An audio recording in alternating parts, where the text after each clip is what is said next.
வச்சு தான் லைஃப் கடைசி வரைக்கும் அடிச்சு நீ ஆடு மாமு என் மாமு.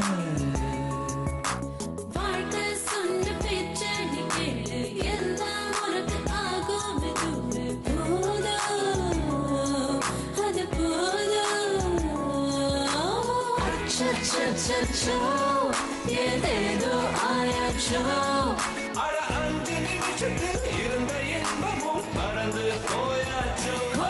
நெஞ்சத்தை கிள்ளாதே அது பாவம் கொள்ளாதே நெஞ்சத்தை கிள்ளாதே அது பாவம் கொள்ளாதே வாழ்வை ஒன்றாய் வாழ்வோம் வா.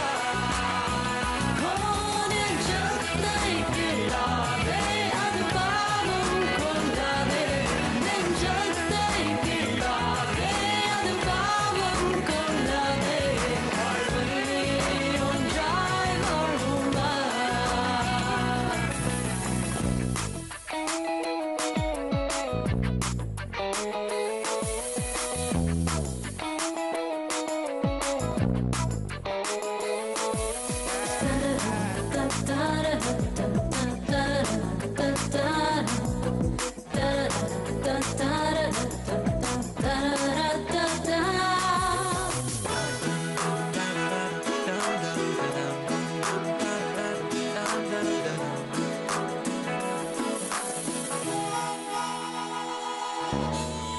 மணலில் ஹவுஸ் கட்டினால் கடல் நீர் தான் இடிக்குதா? ஆன போதிலும் வீடு கட்டு நீ. தினமும் ஒரு கிராமதா டென்ஷன் தனக்கேறுதா தன்னன் தனிமைய கத்தி பாரணி. ஓ இன்பம் கூடவே துன்பம் ஒட்டிக்கும் ரெண்டும் பியூட்டிஃபுல் காம்போ. இன்பம் பாதிதான் துன்பம் பாதிதான். Life's a wonderful rainbow. கொஞ்சம் நீயும் யோசிச்சு பாரு உனக்கில்லை பேஜாரு. நெஞ்சத்தை கிள்ளாதே அது பாவம் கொள்ளாதே நெஞ்சத்தை கிள்ளாதே அது பாவம் கொள்ளாதே வாழ்வை ஒன்றாய் வாழ்வோம் வா.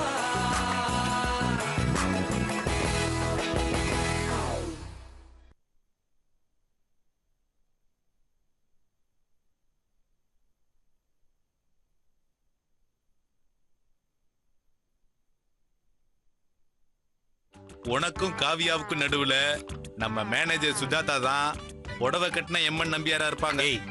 டேய் போறியா இல்லையா?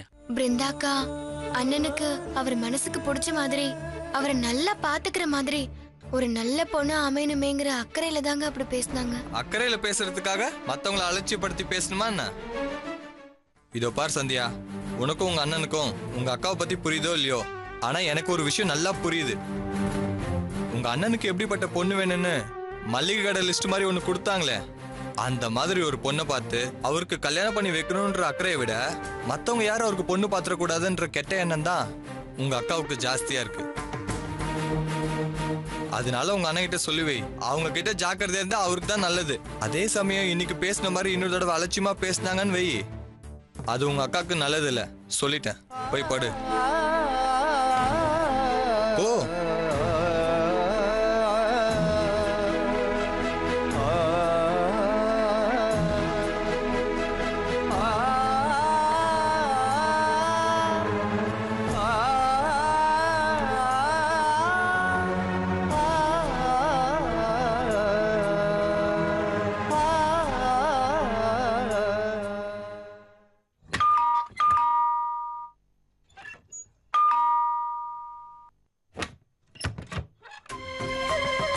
என்ன பிருந்தா இந்த நேரத்துல என்னாச்சு? Any problem? ஏன் அங்கே நிக்கிற, உள்ள வா.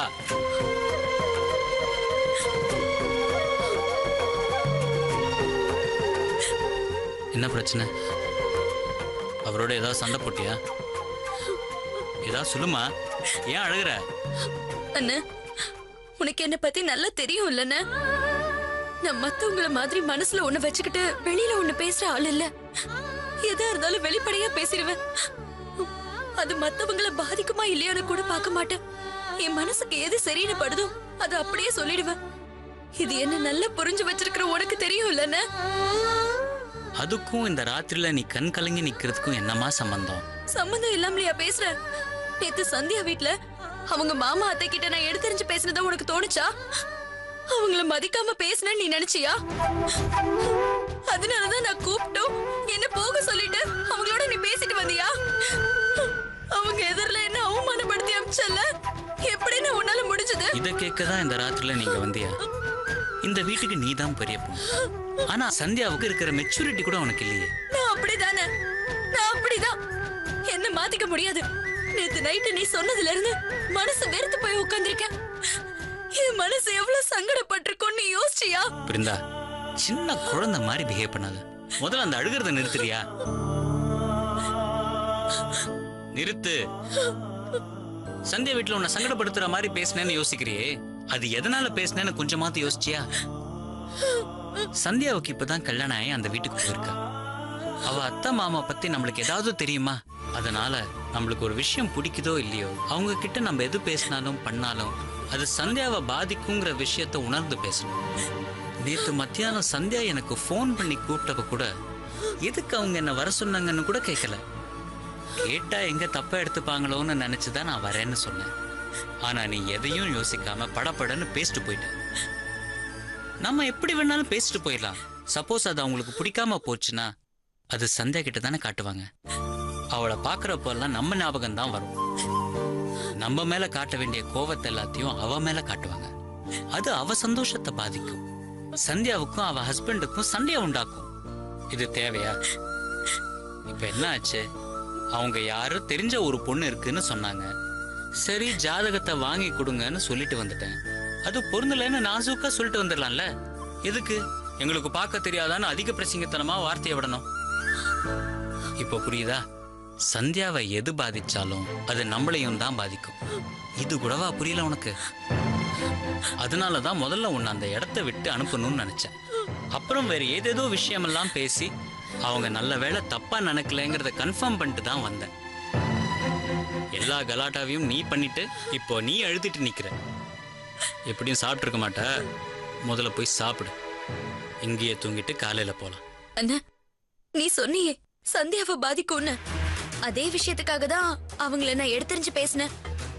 ஆரம்பத்திலே இப்படி பேசிட்டா அவங்க இந்த பொண்ணு பாக்குற வேலையில எல்லாம் இறங்க மாட்டாங்கல்ல. ஆர்வ கோளாறுல அவங்களே ஏதாவது முடிவு எடுத்துட்டாங்கன்னா சந்தியாவோட எதிர்காலத்துக்காக உனக்கு பிடிக்கலனாலும் ஒத்துக்கிற மாதிரி ஆயிடும்ல. அவங்க தப்பா நினைச்சாலும் பரவாயில்லங்கிறதுக்காக தான் நான் பேசினேன்.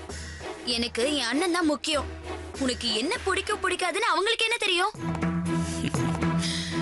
இது பாருமா, எனக்கு செம்ம டயர்டா இருக்கு. நான் படுக்கணும். நீ சாப்பிடுறியா? அண்ணா, நான் இப்ப சாப்பிடணும்னா நான் சொல்றத பண்ணுவேன்னு நீ ப்ராமிஸ் பண்ணி கொடுக்கணும். பிருந்தா, காசை மட்டும் கேட்டுறாத. ஃபைனான்ஷியலா ரொம்ப டைட்டா இருக்கேன். பணம் இல்லன்னு அன்னைக்கு உன் ஜாதகத்தை ஒரு பொண்ணு வீட்டுல கொடுத்தேன்னு சொன்னல, 10 பொருத்தமும் அப்படி பொருந்திருக்கான். பொண்ணு அவ்வளோ அழகா, நல்ல வசதியான இடமும் கூட. அண்ணா, உடனே டென்ஷன் ஆகி கத்தாதண்ண. உன்னை என்ன அந்த பொண்ணை கல்யாணம் பண்ணிக்கவா சொல்ற? சும்மா ஒப்புக்கு பாரு. உனக்கு பிடிச்சிருந்ததுன்னா அதுக்கப்புறம் பேசிக்கலாம். உனக்கு பிடிக்கலனா நீ பாட்டுக்கு உன் வேலை பார்க்க போ. உனக்கு நல்லது பண்ணுன்றதுக்காக தான் இவ்ளோ தூரம் நான் மெனக்கிடுறேன். உனக்கு நல்லது பண்ணுன்றதுக்காக தான் இவ்ளோ தூரம் நான் மெனக்கிடுறேன். அவங்க கிட்ட உன்னை கூட்டிட்டு வரதா வேற டேட் ஃபிக்ஸ் பண்ணி ப்ராமிஸ் பண்ணிருக்கேன். 10 நிமிஷம்னா ப்ளீஸ், எனக்காக. நீயும் சரி மத்தவங்களும் சரி வேணாம் வேணாம்னு சொன்னா ஏன் டார்ச்சர் பண்றீங்க? அண்ணா ப்ளீஸ்ண்ணா, இந்த ஒரு தடவை மட்டும். அதுவும் பொண்ணு வீட்டுக்கு கூட இல்ல, கோவில்ல தான், சும்மா சாமி கும்பிடுற மாதிரி. ப்ளீஸ்ண்ணா, எனக்கு ரொம்ப அசிங்கமா போயிடும்ண்ணா. சரி, பட் ஒன் திங், யாரு கம்பல் பண்ணாலும், ஏன் அந்த சாமி கம்பல் பண்ணா கூட எனக்கு பிடிக்கலன்னா பிடிக்கலன்னு சொல்லிட்டு போயிட்டே இருப்பேன். ஓகேவா? என்னைக்கு ஃபிக்ஸ் பண்ணிருக்கேன்? சண்டேண்ணா. சண்டேவா? ஆமாண்ணா, காலையில 10 மணிக்கு. சண்டே தான் பார்க்கணுமா? ஏண்ணா, உனக்கு லீவு தானே? எல்லாம் என் பேட் டைம். அன்னைக்கு பயங்கர பிஸி பேங்க்ல, ஓவர் டைம் வேற பண்ணிக்கிட்டு இருக்கோம். அண்ணா, நல்ல காரியத்தை தள்ளி போடக்கூடாது. அதுக்காக தானே. நீ என்ன நாள் பூராவா இருக்க போற? ஒரு 10 நிமிஷம். நான் அர்ச்சனா வீட்ல கூட சொல்லிட்டேனே. ப்ளீஸ்ண்ணே. பண்றதெல்லாம் பண்ணிட்டு ஒப்புக்கு என்கிட்ட. அதுல அழுறா மாதிரி ஒரு டிராமா வேற. வந்து தொலைறேன். சாப்பிட்டு கிளம்பு. அண்ணன்னா அண்ணன் தான். வா.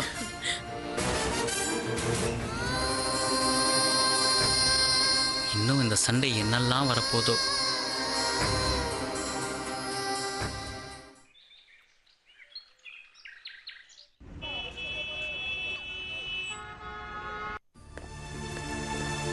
மச்சான், டாஸ் போட்டு பார்த்துட்டியா? பேங்க் ஒர்க்கா? காவியா பிறந்த நாளா? டேய், எரிச்சல கிளப்பாம போய் வேலையை பாரு. எக்கச்சக்க வேலை இருக்கு. ஆமாண்டா, சண்டேயும் நிறைய வேலை இருக்கும். அது எல்லாத்தையும் முடிச்சிட்டு சப்பி போட்ட மாங்கொட்டை மாதிரி காவியாவோட பர்த்டே பார்ட்டிக்கு போனோம். இமேஜின் பண்ணி பாரு, ஹிந்தி பட ஹீரோயின் மாதிரி காவியா அவ ஃப்ரெண்ட்ஸுங்க கிட்ட, listen, now I am going to introduce my ஃபியான்சின்னு உன்னை காமிச்சா எப்படி இருக்கும் சொல்லுடா. சில்லற விழும். வேணாம், ஓடி போயிரு. நீ எல்லாம் ஒரு ஃப்ரெண்டாடா. ஒரு ட்ரூ ஃப்ரெண்டுன்னா என்ன பண்ணிருக்கணும்? மேடம், அவன் சண்டை கொஞ்சம் பிஸியா இருக்கான், அவன் வேலையை நான் பாக்குறேன் அப்படின்னு சொல்லிருக்க வேணா? ஆஹா, அங்க சுத்தி இங்க சுத்தி நம்ம தலையிலேயே கை வைக்க பாக்குறியா?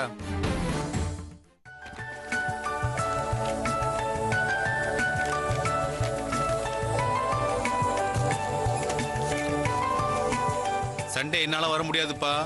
பெங்களூர்ல இருந்து அபியோட தங்கச்சி பசங்க வர்றாங்க. அவங்கள வண்டலூர் ஜூ, தீம் பார்க்கு அங்க இங்கன்னு கூட்டிட்டு போகணும். ஈவினிங் ஓஎம்ஆர்ல ஒரு பார்ட்டி.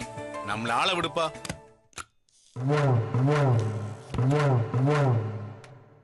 That's all. நான் பாத்துக்கிறேன். மிஸ்டர் முரளி, மேடம், இது என்பிஏ ஃபைல். இன்ஸ்பெக்ஷன்ல இத முக்கியமா பாப்பாங்க. அதனால சண்டே வந்த உடனே இந்த ஃபைலை பாருங்க.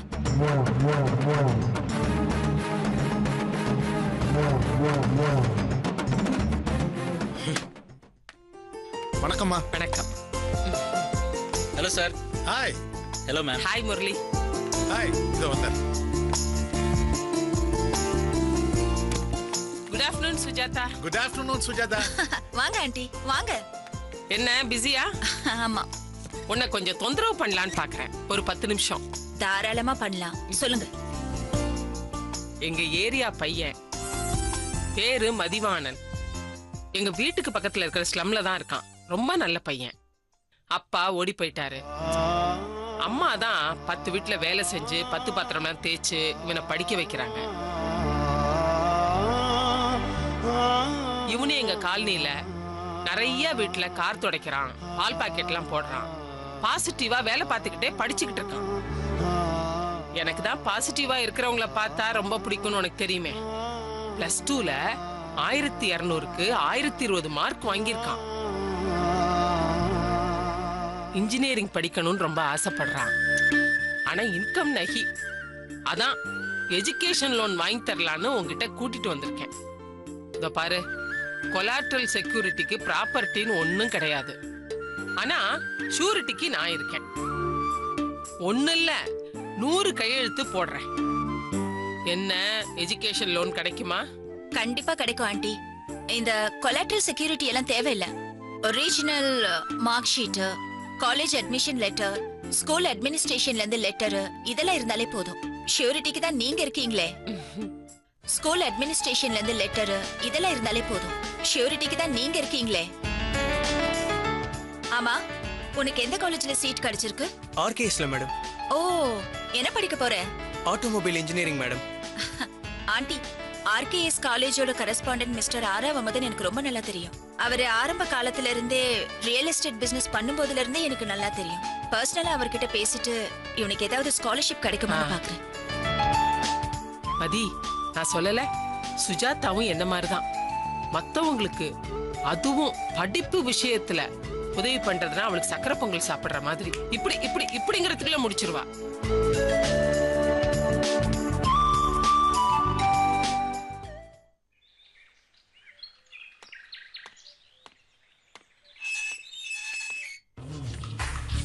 அர்ச்சனா, அர்ச்சனா, அக்கா வாக்கா. என்ன பண்ணிட்டு இருக்க? கதவு திறந்து போட்டுட்டு. காலம் வேற கெட்டு கிடக்குது. எங்க வீட்ல யாரையும் காணோம்? அத்தையும் மாமாவும் கோயிலுக்கு போயிருக்காங்க. அவரு கிளைண்ட் யாரையும் பார்க்க போயிருக்காரு. சரி, அதுக்கே நீ டல்லா இருக்க? அது ஒண்ணும் இல்ல, என்ன பார்க்க நீ வீட்டுக்கு வந்திருக்கல, உனக்கு காஃபி கிஃபின் எதுவும் கொடுக்க முடியாது, அதுக்குதான். ஏன்? இல்ல, அவர் போறப்ப சமையல் ரூம்க்கு பூட்டு போட்டுட்டு போயிட்டாரு. நல்ல கதையா இருக்கே. அப்போ உனக்கு பசிச்சா சாப்பிடுறதுக்கு? அதான் ஏதோ இருக்கே, ராகி பிஸ்கெட் பழம்லாம் இருக்கே, அதான். அவங்க வந்ததுக்கு அப்புறம் தான் டின்னர்லாம். எதுவும் இல்லாத வீட்ல 100 குறைனா எல்லாம் இருக்கிற வீட்ல 1000 குறை இருக்கும் போல இருக்கே. நானே ஏதாவது உன் கையால சாப்பிடலான்னு வந்தேன். பரவாயில்ல, இந்த பிஸ்கெட்யாவது எடுத்துக்கிறேன். இதுவும் நல்ல டேஸ்டா தான் இருக்கு. சரி, நான் வந்த விஷயத்த சொல்லிடுறேன். அன்னைக்கு போன்ல சித்ரான்னு ஒரு பொண்ணை பத்தி சொன்னேன்ல, நம்ம முரளியனுக்கு அந்த பொண்ணை பாக்குறதுக்கு வர ஞாயிற்றுக்கிழமை காலையில அம்மன் கோயிலுக்கு போறோம். பொண்ணு வீட்டுக்காரங்க அங்க வந்துருவாங்க. நீயும் உன் வீட்டுக்கார கூட்டிட்டு வந்துரு. இரு, எதுக்காக கோயில்ல போய் பொண்ணு பார்க்கணும்? வழக்கமா வீட்ல போய் தானே பொண்ணு பார்ப்பாங்க. ஏன் வீட்ல போய் பார்த்தா ஸ்வீட்டுக்காரெல்லாம் சாப்பிட்டுட்டு வரலாம்னு நினைச்சியா? அங்க வந்தா கூட உன் வீட்டுக்காரரு எதையும் சாப்பிட விடாம எல்லாரும் முன்னாடி உன் மானத்தை வாங்குவாரு. அது தேவையா உனக்கு? இல்லக்கா, நான் அதுக்காக சொல்லல. நீ சொல்றத பார்த்தா ஏதோ அண்ணனுக்கு தெரியாம பொண்ணு பாக்குற மாதிரி தெரியுது. இதெல்லாம் அண்ணனுக்கு தெரியாம பண்ண போய் அண்ணன் அப்புறம் எல்லாரும் இதுல திட்டுச்சுன்னு வை, என் வீட்டுக்காரர் டென்ஷன் ஆயிடுவாரு. இப்ப எதுக்கு நீ இவ்வளவு பதற? அண்ணனுக்கு ஒரு நல்ல இடத்துல ஒரு நல்ல பொண்ணா பார்த்து கல்யாணம் பண்ணி வைக்கிறதுக்கு நான் எவ்வளவு மெனக்கிடுறேன். அது இல்லக்கா, இங்க பாரு, 4 இடத்துல சொல்லி வச்சு ஒரு நல்ல இடமா கொண்டு வந்தா அதுல 1000 குறை சொல்லிட்டு இருக்க. நீ பேசுறது நல்லாவா இருக்கு? எனக்கு இதுவும் வேணும், இன்னமும் வேணும். அக்கா, நான் இப்ப என்ன சொல்லிட்டேன்னு இப்படி பேசுற? அண்ணனுக்கு விஷயத்த சொல்லாம ஏன் ஏற்பாடு பண்ணுங்கன்னு கேட்டேன். இங்க பாரு, உனக்கு தெரியாது ஒண்ணும் இல்ல. முரளி அண்ணா கிட்ட 2-3 தடவை ஜாடமாடியா பேசி பார்த்தாச்சு. ஜாதகத்தை கேட்டப்ப கூட இப்ப எனக்கு கல்யாணமே வேணான்னு பிடிவாதமா இருக்காரு. ஒரு நல்ல இடமா அமையணுங்கிறது கடவுளா பார்த்து பண்றது. அத வேணான்னு உதறி தள்ளிட்டோன்னு வச்சுக்கோயேன், பின்னாடி அண்ணனுக்கு இந்த மாதிரி ஒரு நல்ல இடமா அமையும்னு என்ன கேரண்டி? நீ சொல்றதும் நியாயம்தான். ஆனான்னு ஏன் இழுக்கிற? நாளை பின்ன அண்ணனே வந்து நான் தான் தெரியாதனமா சொல்லிட்டேன், கூட பிறந்த தங்கச்சிங்க நீங்க எனக்கு சொல்லி பண்ணி வைக்கிறதானேன்னு கேட்டா எங்க கொண்டு போய் முகத்தை வச்சுக்கிறது? இன்னொரு முக்கியமான விஷயம், நம்ம 3 பேருக்கும் கல்யாணம் பண்ணி வச்சதுல அண்ணனுக்குன்னு சேமிப்பு எதுவுமே இல்ல. கடனும் நிறைய வாங்கி வச்சிருக்கு. இப்ப இந்த மாதிரி ஒரு வசதியான இடம் அமைஞ்சா எல்லா கடனையும் அடைச்சு அண்ணனும் செட்டில் ஆகிறதுக்கு ஒரு நல்ல வாழ்க்கை அமையும்ல. பிடிக்கலன்னா சொல்லு, இப்பவே போன் போட்டு வேண்டான்னு சொல்லிடுறேன். அக்கா இருக்கா, எல்லாத்துலயும் அவசரம் உனக்கு. சரி, என் வீட்டுக்காரர் நான் சமாளிச்சுக்கிறேன், ஆனா அண்ணன் எப்படி சமாளிப்ப? அது நான் பாத்துக்கிறேன். முரளி அண்ணன் கிட்ட எப்படியாவது பேசி நான் கோயிலுக்கு கூட்டிட்டு வந்துடுறேன். அங்க அண்ணன் ஏதாவது பேசிச்சுனா கூட அதை எப்படி சமாளிக்கணும்னு நான் பாத்துக்கிறேன். சும்மா சப்போர்ட்டுக்கு நீயும் உன் வீட்டுக்காரரும் வந்தா போதும். சரி, சந்தியாக்கு சொல்லிட்டியா? எல்லாரும் வந்தா ஆரம்பத்திலேயே அண்ணனுக்கு சந்தேகம் வந்து காரியம் கெட்டு போயிடும். அதனால சந்தியாவுக்கும் அவ வீட்டுக்காரருக்கும் நல்லபடியா முடிஞ்சதுக்கு அப்புறம் எல்லாத்தையும் சொல்லிக்கலாம். என்ன? ஐயோ, உன்கிட்ட பேசிட்டு இருந்ததுல டைம் போனதே தெரியல. என் பையன் வேற பசியில துடிச்சிருவான். இது என்னது, பழமா? சரி, இத கொண்டு போய் கொடுத்தா தோசை சுடுற வரைக்கும் சாப்பிட்டுட்டு இருப்பான். சரி, நான் வரேன். சரிக்கா, நான் வரேன்.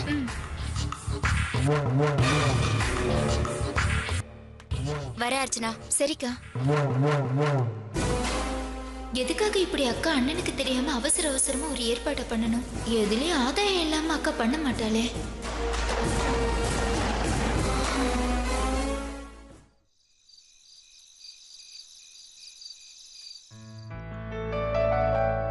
விஜய், எப்ப வந்த? இப்பதான் வந்தேன்க்கா. பிசினஸ் எல்லாம் எப்படி போயிட்டு இருக்கு? நல்லா போயிட்டு இருக்குக்கா. அவர் கொஞ்சம் பாரிஸ் வரைக்கும் பர்ச்சேஸ் பண்றதுக்காக போயிருக்காரு.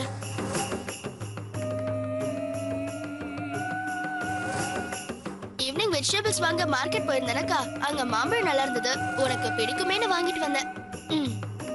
Have nice. நான் டின்னர் சாப்பிட்டதுக்கு அப்புறமே சாப்பிட்டுக்கிறேன். வெள்ளக்கார கண்ணாடி விற்க வந்து இந்தியாவை பிடிச்ச மாதிரி சுஜாதாவை மயக்கி கைக்குள்ள வச்சிருக்காங்க. 50 ரூபாய்க்கு மாம்பழத்தை வாங்கிட்டு வந்து 50,000 ரூபாய்க்கு பிட்ட போடுறாங்க. நமக்கு தான் ஒர்க் அவுட்டே ஆக மாட்டேங்குது. அக்கா, நினைச்ச பிட்ட போட்டுட்டான். சண்டே ஃப்ரீயா இருந்தா மத்தியானம் லஞ்ச் சாப்பிட வீட்டுக்கு வரியா? அப்படியே சாப்பிட்டு எங்கேயாவது படத்துக்கு போயிட்டு வரலாம். இந்த பிசினஸ் நல்லபடியா ஆரம்பிச்சத நம்ம செலிப்ரேட் பண்ணலாம். பெருசா ஏதோ பிளான் பண்றாங்க போல இருக்கு. இல்லடா, இந்த சண்டே எனக்கு பேங்க் இருக்கு. ஃபுல் டே அங்கதான் இருப்பேன். அடுத்த வாரம் ட்ரை பண்ணலாமா? 10 மினிட்ஸ்ல வரேன். சரி.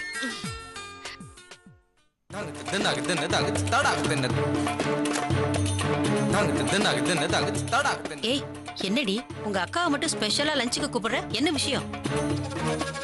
கேளு கேளு, நல்லா உரைக்கிற மாதிரி கேளு. அப்போவாது சுஜாதாவை எந்த விதத்தையும் தொந்தரவு பண்ணாம இருக்காங்களான்னு பாப்போம். அப்பா என்ன நினைச்சு நீங்க இப்படி எல்லாம் பேசிட்டு இருக்கீங்க? எங்க பிசினஸுக்கு பணம் தேவைப்பட்டத அக்கா கிட்ட உதவி கேட்டோம். அப்படி வாங்கின பணத்தெல்லாம் கரெக்டா சொன்ன தேதியில கொடுத்துருக்கோம். உங்களை மாதிரி ஊரெல்லாம் கடன் வாங்கி பிசினஸ் பண்றேன்னு தாத்தா சொத்து அழிச்சிங்களே, அப்படியா பண்ணோம்? இப்ப கூட அக்காவை வீட்டுக்கு கூப்பிட்டது மறுபடியும் பணம் கேட்கறதுக்கு இல்ல. என் ஹஸ்பண்டோட சொந்தக்காரங்க அலைன்ஸ் பாத்துட்டு இருக்காங்க. அந்த பையனுடைய அப்பா அம்மாவை கேஷுவலா அக்காவை பார்க்க வச்சு பிடிச்சிருந்தா அப்புறம் அக்கா கிட்ட பேசலாம்.